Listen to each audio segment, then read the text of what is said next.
is, it's like you don't really know how close it is until you cross the line and people are coming like behind you.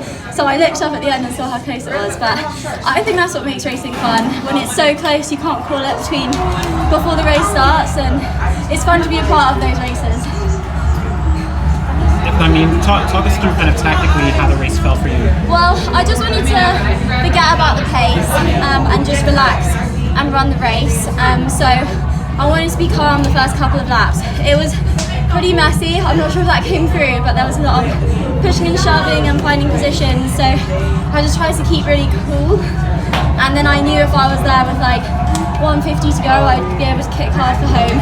So yeah, I wanted to be at the front with the bell lap, and I wasn't, so I had to battle a bit.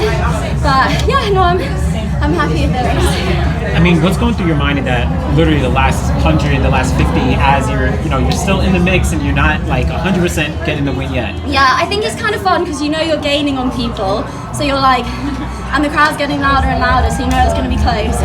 And I just like thought, as I say, if I'm within touching distance towards the end, I think I can just edge it. But I do think positioning is so important in these kind of races. So had I been like half a step back, I might not have been able to get there. So I tried to like battle through around the last bend just to get that positioning. Just a night. I mean, the 3K last week was a tough race, obviously. I mean, did you take anything from that with you, or did you just kind of like let that go? Or? Yeah, I felt like I got a lot of hate for last week's race, but for me it was like we're very much about putting ourselves into uncomfortable positions. I'm very much an 800, 1500 meter runner, and so I always want to do a 3K once a year just to give myself perspective. I ran a 6-second PB and did the 5th fastest time ever by a Brit, but I guess the standards have changed, and yeah, it definitely made me hungry to win again, but I was never going to win that race. That was just more for a PB. So definitely made 8 laps, feel really short today, having done 15 last week and 3 today. Does a race like this give you confidence knowing, okay, you came off an amazing 2024, Yeah. now, you've had kind of ups and downs, but this race kind of like, does this give you confidence looking forward to 2025? Yeah, I think it's going to be like a really tough year. Like everyone ups their game, like rest of the world. What was true last year is not true this year. Like every year you've got to prove yourself again and again. So I take confidence from last year, but I loved racing last year because I was such an underdog. And for any underdogs out there who are having their season, it's the best place to be. Enjoy it. You only get it once, and then you come into races like this, and the expectation is on you to win, and it's a different place to be. So I've still got lots of work to do, lots of areas to improve, but I've got a great team around me and I'm excited for this year. So you prefer to have that kind of underdog status? You don't like the lights and the... Yeah, being the underdog is awesome.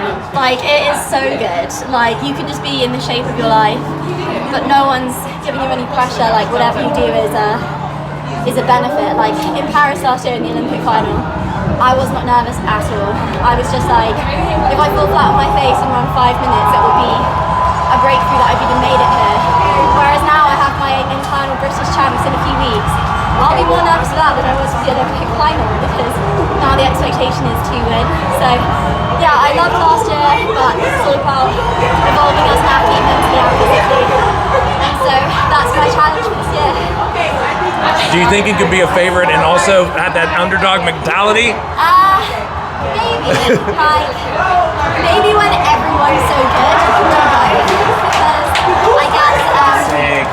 I guess it's like everyone is stepping up for the big champs, and there's no one that's really ahead except Faith, I guess. And I think the rest of us are all pretty close, and anyone can have a good day. All right, fantastic. Congratulations. Thank you so much.